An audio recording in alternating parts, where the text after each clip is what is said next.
नमस्कार साथीहरु, फेरि पनि स्वागत छ तपाईलाई अनदर न्यू भिडियोमा। आज फेरि मैले एउटा नयाँ जब सम्बन्धी जानकारी लिएर आएको छु, जुन सीटीभीटी को रहेको छ। प्राविधिक शिक्षा तथा व्यावसायिक तालिम परिषद प्रशासन महाशाखा सानो टिभी भक्तपुर सेवा कार्यालयमा लिन सम्बन्धी सूचना रहेको छ र प्रथम पटक प्रकाशित मिति 2079 3 महिना 8 गतेको यो सूचना रहेको छ। प्राविधिक शिक्षा तथा व्यावसायिक तालिम परिषद अन्तर्गतका कार्यालय शिक्षालयहरूमा अर्को निर्णय नआएसम्म हालसम्म 2080 असार मसान्तको लागि प्राविधिक शिक्षण संहिता तथा प्रशासन र लेखातर्फ व्यक्तिगत सेवा करारमा लिनुपर्ने भएको हुँदा इच्छुक योग्यता पुगेका नेपाली नागरिकहरूले यो सूचना प्रथम पटक प्रकाशित भएको मितिले 15 दिनभित्र तपाईले फर्म भर्नुपर्ने हुन्छ, जुन कि 2079 3 8 मतलब यो सूचना निकालेको छ। 15 दिन त्यसमा जोड्नुस्, यति दिनसम्म म्याद छ। र आफूले प्राप्त गरेको शैक्षिक योग्यता नेपाली नागरिकताको प्रतिलिपि र तोकिएको दस्तुर सहित परिषद कार्यालयको वेबसाइटमा रहेको विद्युतीय माध्यमबाट तोकिएका शिक्षालय माध्यममा कुनै एक शिक्षालयमा मात्र दरखास्त दिन हुन सम्बन्धित सबैको जानकारीको लागि यो सूचना प्रकाशित गरिएको छ।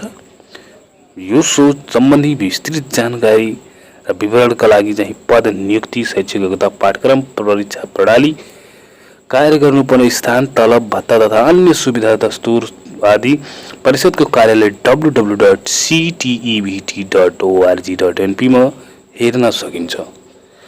र यहाँ हेर्न सक्नुहुन्छ तपसिल परिशिक्षालयका चाहिँ के छ भने प्राविधिक शिक्षालय तथा व्यावसायिक तालिम परिषद प्रदेश कार्यालय प्रदेश नम्बर 1 इटारी सुनसरी अन्तर्गतका शिक्षालयहरूको लागि आवश्यक पदहरू। प्रदेश 1 नम्बर इटारी सुनसरीको लागि यो विज्ञापन छ, जसमध्ये कार्यालय शिक्षालयको नाम र विज्ञापन नम्बर, पद र संख्या दिएको छ। अब हेर्न सक्नुहुन्छ साथीहरू, सबभन्दा पहिले यहाँ प्राविधिक शिक्षा तथा व्यावसायिक तालिम परिषद प्रदेश कार्यालय प्रदेश नम्बर 1 इटारी सुनसरीको माग छ, जुन कि सूचना प्राविधिक अधिकृतको माग छ र जम्मा 1 जनाको माग छ। र तेह्रथुम बहुप्राविधिक शिक्षालय 18 तेह्रथुमको लागि माग छ, जस अन्तर्गत तपाईले यहाँ हेर्न सक्नुहुन्छ के माग छ भने 1 नम्बरमा छ, यहाँ हेर्न सक्नुहुन्छ सहायक लेक्चरर फिजिक्सको माग छ, जुन संख्या 1 छ। त्यस्तै गरिकन हाम्रो सहायक लेक्चरर बायोलोजीको लागि छ 1 जनाको माग, कृषि प्रशिक्षक पशुपालनको लागि 1 जनाको माग, लेखाको लागि 1 जनाको माग रहेको छ। सो हेर्न सक्नुहुन्छ साथीहरू। त्यस्तै गरी हामी अर्को जान्छौँ रत्न कुमार बान्तावा बहुप्राविधिक शिक्षालय साखेजुङको लागि माग छ, जसमा के माग छ भने 1 नम्बर छ वन प्रशिक्षकको लागि 1 जना, कृषि प्रशिक्षक बाली विज्ञानको लागि 1 जना, कृषि प्रशिक्षक पशुपालकको लागि 1 जना, फार्मेसी प्रशिक्षकको लागि 1 जना, निर्माण प्रशिक्षकको लागि 1 जना, फार्मेसी सहायक प्रशिक्षकको लागि 1 जनाको माग रहेको छ। यो इटारी सुनसरीको लागि थियो। त्यस्तै हामी अर्को जान्छौँ साथीहरू, यहाँ हेर्न सक्नुहुन्छ तपाईले मध्य प्रदेश नम्बर 1 जनकपुर धाम अन्तर्गत शिक्षालयका लागि माग गरिएको छ। जनकपुर भित्र पर्ने शिक्षालयहरूको लागि कुन ठाउँमा के माग छ त्यो हेर्न सक्नुहुन्छ। यहाँ 1 नम्बरमा हेर्नुस् बालारा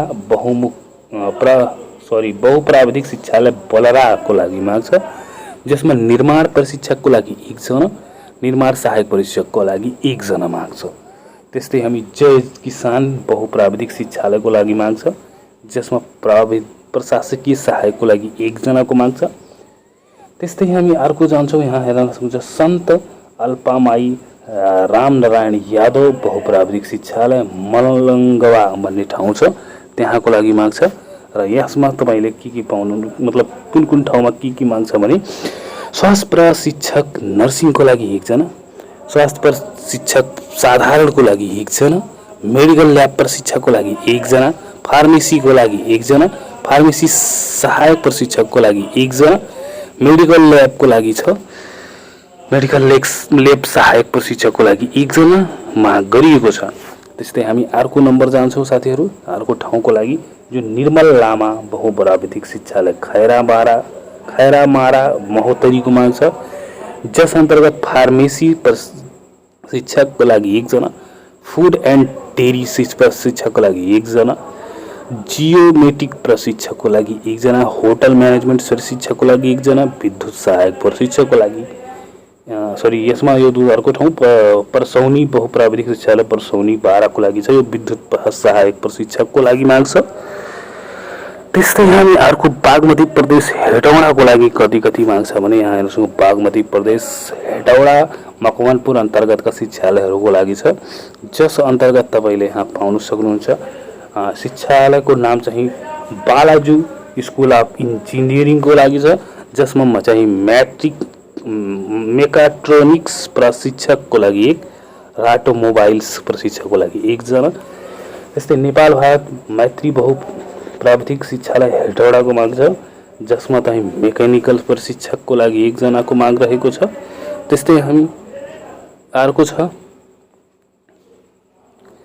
यहाँ थाहा बहुप्राविधिक शिक्षालय चितलाङ मकवानपुरको लागि माग छ, जसमा चाहिँ फरेस्ट प्रशिक्षकको लागि 1, निर्माण प्रशिक्षकको लागि 1, निर्माण सहायक प्रशिक्षकको लागि 1, प्रशासकीय सहायकको लागि 1 जनाको।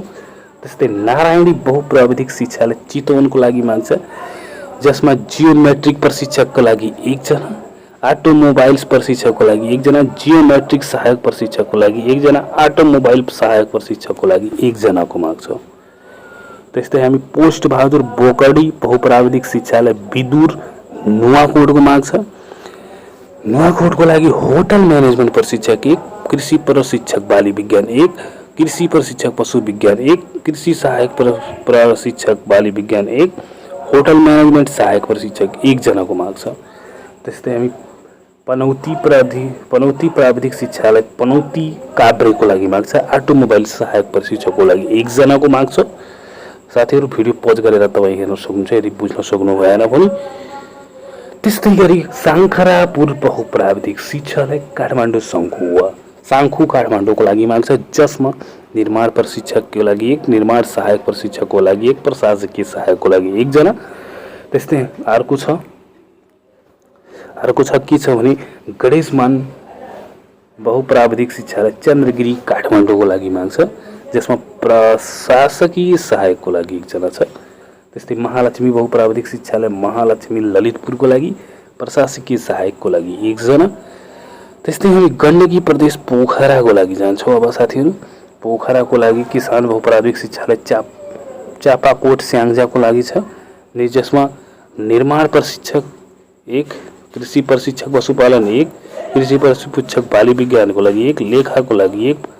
त्यस्तै सहायकको प्रशासकीय सहायकको लागि 1 जनाको माग रहेको छ।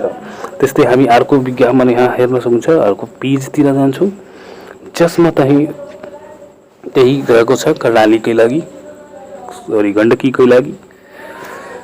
शुक्लाफाट बहुप्राविधिक शिक्षालय कञ्चनपुरको लागि अटोमोबाइल प्रशिक्षक 1, अटोमोबाइल सहायक प्रशिक्षक 1, प्रशासकीय सहायकको लागि 1 जनाको छ।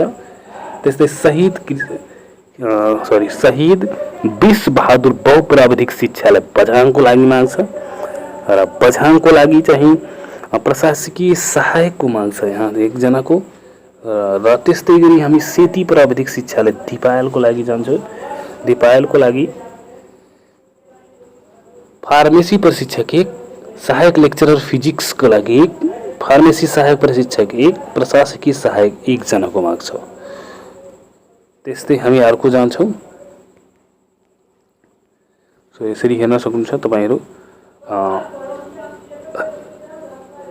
टीकापुर बहुप्राविधिक शिक्षालय टीकापुर कैलालीको माग छ।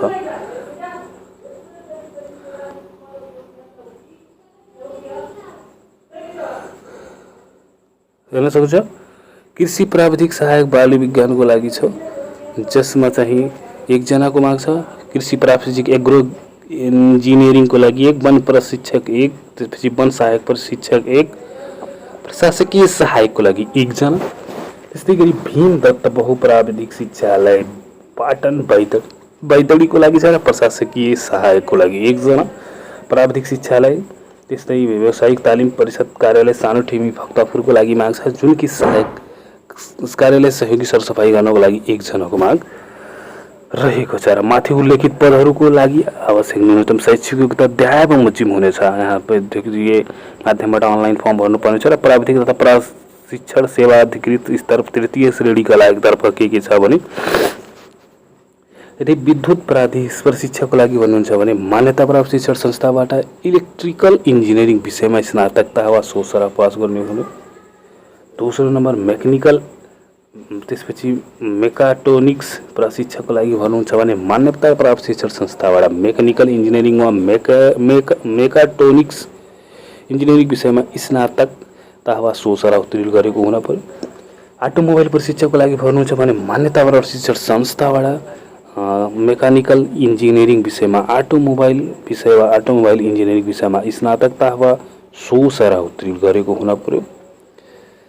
त्यस्तै हामी अर्को जान्छौँ 4 नम्बरमा रेफ्रिजरेसन एन्ड एयर कन्डिसनर प्रशिक्षकको लागि यदि फर्म भर्नुहुन्छ भने मान्यता प्राप्त शिक्षण संस्थाबाट रेफ्रिजरेसन एन्ड एयर कन्डिसनर विषय लिई स्नातकता वा सोसरा उत्तीर्ण वा जनरल मेकानिकल इन्जिनियरिङमा इलेक्टिभ विषय रेफ एन्ड एसी विषय लिई स्नातक वा सोसरा उत्तीर्ण गरेको हुन पर्यो। निर्माण प्रशिक्षकमा यदि भन्नुहुन्छ भने मान्यता प्राप्त शिक्षण संस्थाबाट सिभिल इन्जिनियरिङ विषयमा स्नातकता वा सोसरा उत्तीर्ण गर्न पर्यो। जियोमेट्रिक प्रशिक्षकको भन्नुहुन्छ भने मान्यता प्राप्त शिक्षण संस्थाबाट सर्वे इन्जिनियरिङ विषयमा स्नातकता वा सोसरा उत्तीर्ण गरेको हुन पर्यो।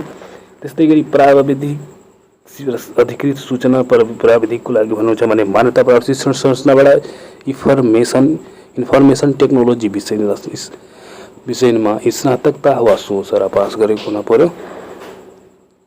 त्यस्तै 8 नम्बरमा कृषि बाली विज्ञानको लागि भन्नुहुन्छ भने कृषि बाली विज्ञानको लागि मान्यता प्राप्त शिक्षण संस्थाबाट कृषि प्रशिक्षक बाली विज्ञान अधिकृत स्तर तृतीय श्रेणीको हुन पर्यो।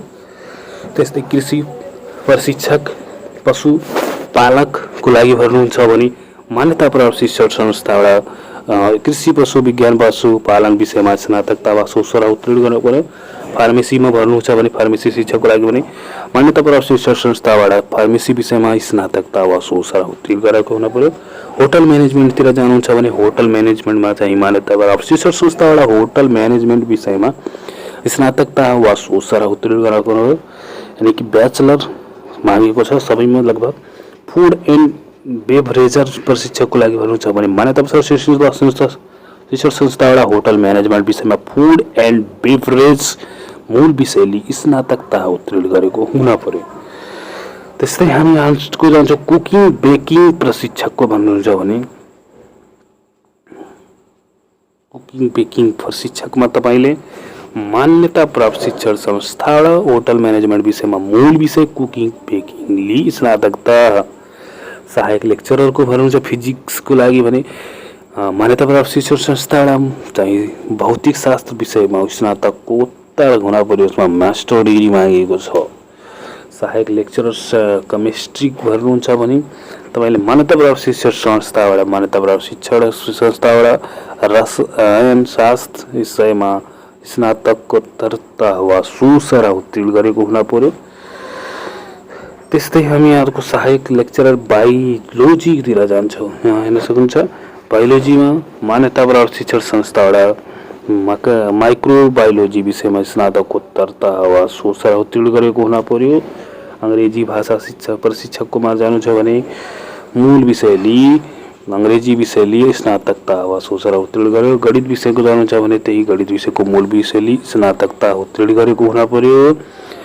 त्यस्तै हामी अर्को जान्छौँ भने प्राविधिक तथा प्रशिक्षण सेवा स्तरका प्रथम श्रेणीका तर्फ भने निर्माण सहायक प्रशिक्षकको लागि मान्यता प्राप्त शिक्षण संस्थाबाट सिभिल इन्जिनियरिङ विषयमा प्रमाण पत्रता वा सोसरा यानी प्रमाण पत्रता हुन पर्यो। मेकानिकल सहायक प्रशिक्षकको जानु छ भने प्राप्त मेकानिकल विषय लिएर चाहिँ प्रमाण पत्र हुन पर्यो। त्यस्तै अटो मेकानिकल सहायक चाहिँ अटोमोबाइल मेकानिकलमा चाहिँ प्रमाण पत्रता हुन पर्यो। त्यसपछि जियोमेट्रिक सहायकको पनि त्यही हो, मान्यता प्राप्त शिक्षण संस्थाबाट मेकानिकल विषय लिएको हुन पर्यो। जियोमेट्रीको विषय सूचना प्राविधिकतिर जानु छ भने कम्प्युटर इन्जिनियरिङ विषय सूचना प्राविधिक विषयमा प्रमाणपत्र हुन पर्यो। त्यस्तै हाम्रो अरू छ सबैमा यस्तै देख्न सक्नुहुन्छ। म भिडियो पज गर्ने र पढ्न सक्नुहुन्छ। त्यो भिडियो धेरै लामो भइहाल्छ साथीहरू, त्यही कारणले हजुरहरूलाई म सबै कुरा देखाएन। सो यसरी तपाईँ स्क्रोल डाउन गर्दै म तपाईँहरूलाई देखाउन चाहेँ। मेन कुरा यहाँ तपाईँ पज गरेर पढ्न सक्नुहुन्छ। मेन कुरा यहाँ छ उम्मेदवारको हदको कुरा हेर्दाखेरि 21 वर्षदेखि 45 वर्षमा लागेको, महिलाको 50, महिला रापाङको र तपाईँले तलब भत्ता सहित कहीँ वेबसाइटमा राखिएको छ त्यो हेर्न सक्नुहुन्छ। यसरी हेर्न सक्नुहुन्छ। र अधिकृत स्तर तृतीय श्रेणीको लागि 1000 दस्तुर र सहायक स्तरको लागि प्रथम 400 लाग्नेछ। परीक्षा किसिम तथा अङ्कभार यहाँ 100 पूर्णाङ्कको बहुवैकल्पिकहरू आउँछ। यी सबै कुराहरू तपाईँ आफै पढ्न सक्नुहुन्छ। यसरी सो आजको भिडियो यति नै साथीहरू। Thank you for watching. Love you.